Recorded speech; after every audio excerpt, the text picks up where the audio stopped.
사독과 아비아달이 하나님의 궤를 예루살렘으로 도로 메어다 놓고 거기 머물러 있으니라. 다윗이 감람 산길로 올라갈 때 그의 머리를 그가 가리고 맨발로 울며 가고, 그와 함께 가는 모든 백성들도 각각 자기의 머리를 가리고 울며 올라가니라. 어떤 사람이 다윗에게 알리되, 압살롬과 함께 모반한 자들 가운데 아히도벨이 있나이다. 여호와여, 원하옵건대 아히도벨의 모략을 어리석게 하옵소서. 다윗이 하나님을 경배하는 마루턱에 이를 때 아렉 사람 후세가 옷을 찢고 흙을 머리에 덮어쓰고 다윗을 맞으러 온지라.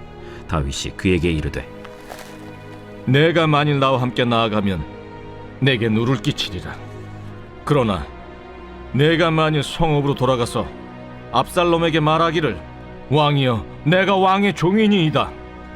전에는 내가 왕의 아버지의 종이었더니 이제는 내가 왕의 종이니이다 하면 내가 나를 위하여 아히도벨의 모략을 패하게 하리라. 사독과 아비아달 두 제사장이 너와 함께 거기 있지 아니하냐?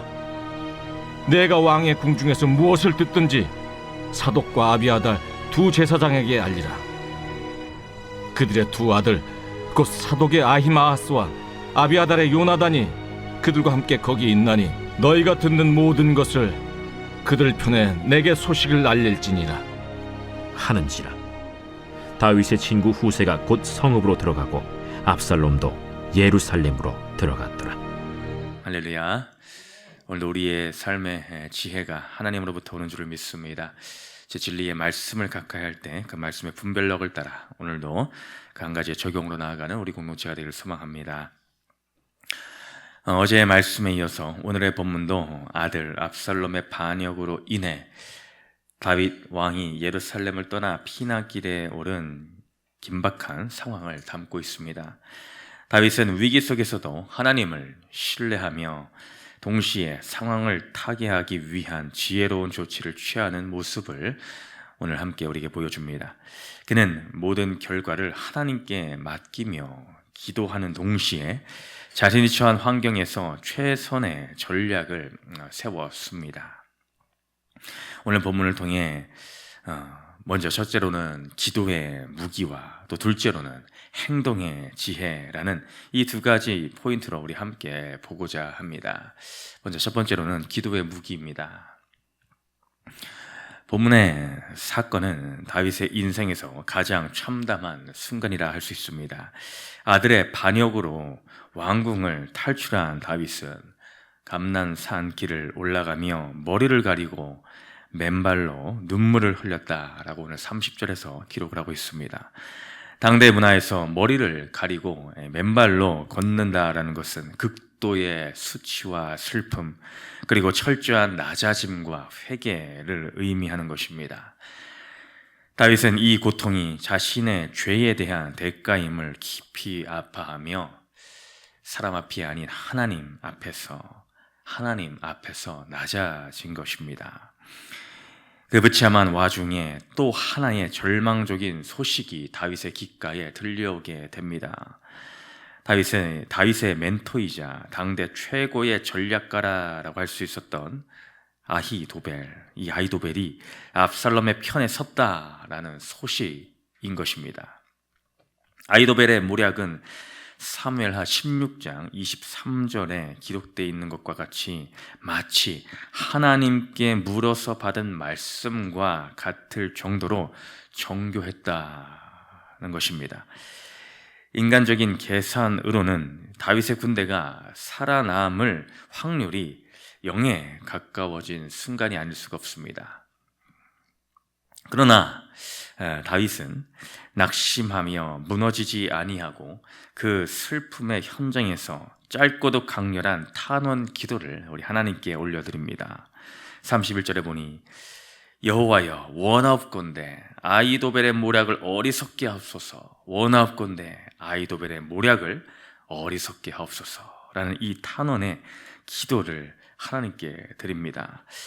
다윗은 인간의 탁월한 지혜와 치밀한 음모조차도 역사의 주관자 되신 이 하나님의 손가락 하나로 뒤바뀔 수 있음을 믿고 있었습니다.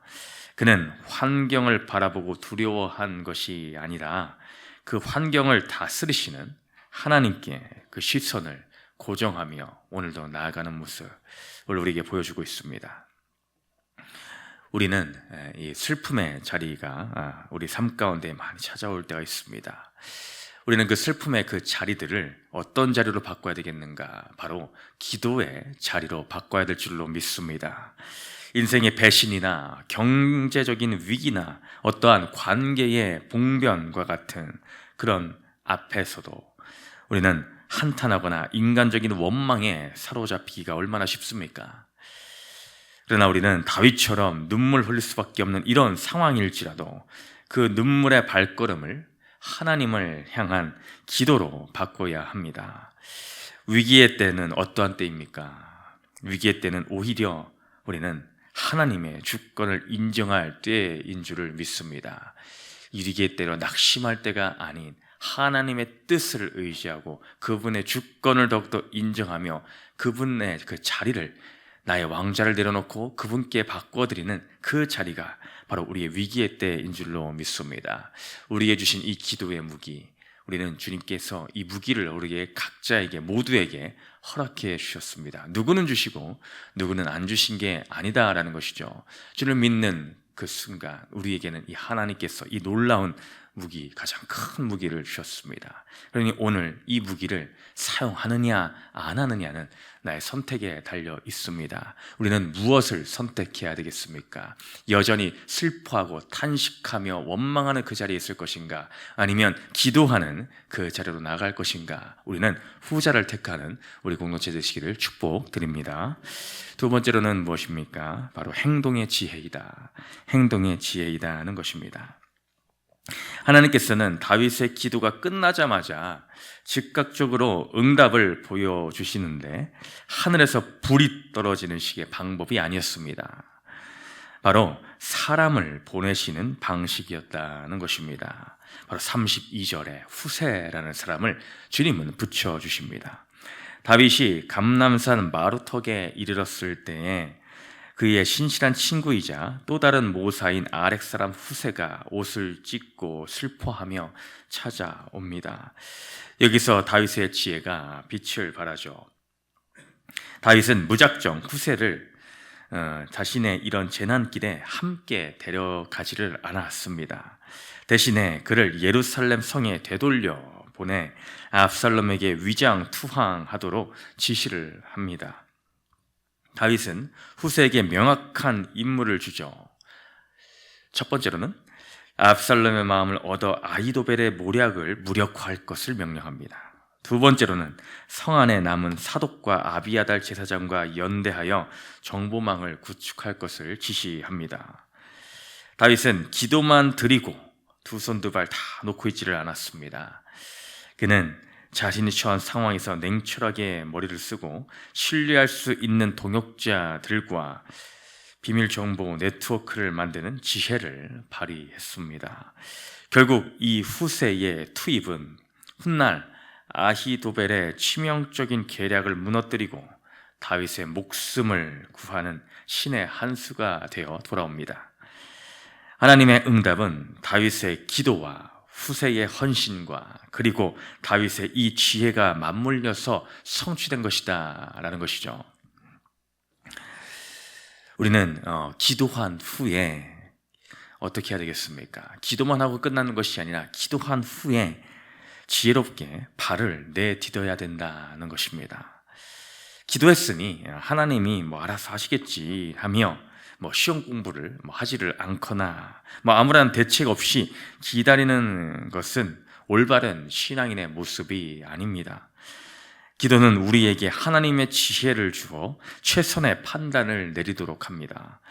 계획을 세우고 냉철히 상황을 분석하며 행동하는 것 역시 믿음의 영역인 줄을 믿습니다. 하나님은 내게 사람을 통해서 응답을 해 주십니다. 위기의 순간 내 곁에 함께 옷을 찢으며 아파해주는 동역자, 나에게 지혜로운 조언을 건네주는 믿음의 사람들을 우리는 소중히 여겨야 될 줄로 믿습니다. 그러므로 오늘 말씀을 정리하면 어떻게 되겠습니까? 인생의 밤이 찾아오고 사방이 적으로 둘러싸여 있다라고 생각할 그때에 우리는 오늘의 이 두 가지를 함께 기억하면 좋겠습니다. 먼저는 세상이 아무리 완벽한 덫을, 아이도벨과 같은 그런 세상의 모든 덫을 놓을지라도 우리는 하나님의 주권을 신뢰하며 기도의 무기를 들어야 될 줄로 믿습니다. 둘째는 무엇이었습니까? 기도한 후에는 낙심하지 말고 내 삶의 자리에서 하나님이 주신 지혜로 최선의 준비를 해야 된다. 그 준비를 다 해야 된다. 힘을 써 해야 된다라는 것입니다. 하나님은 오늘 믿는 자의 기도, 주님의 참된 자녀들의 그 기도를 들으시고 우리 삶의 후세와 같은 도울 사람과 돌파구를 반드시 예비하실 줄을 믿습니다. 오늘도 눈에 보이는 것 없고 들리는 것이 설령 없을지라도 하나님 말씀 위에 굳게 서서 그 믿음으로 한 발, 믿음의 실천의 한 발을 행동으로 내딛는 우리 모든 공동체가 되시기를 주님의 이름으로 축복드립니다. 세 번째 질문 읽고 마치겠습니다.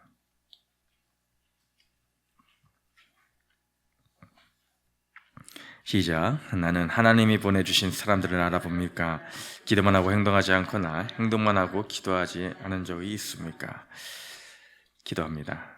사랑의 주님, 오늘 다윗의 인생의 어려운 환경 가운데서, 가장 어두운 환경 가운데서 하나님을 향해 기도하며 그 기도의 무기를 사용하고 또한 주님 주신 그 지혜를 가지고 믿음의 걸음을 행동으로 옮기는 모습을 보여줍니다. 주님, 우리의 인생 가운데에 사람의 지혜를 의지하는 것이 아니라 하나님께 먼저 간구하며 하나님께 물으며 말씀에 비추어 우리의 삶에 실천할 수 있는 은총을 다하여 주옵소서. 감사드리며 예수 이름으로 기도드렸습니다. 아멘.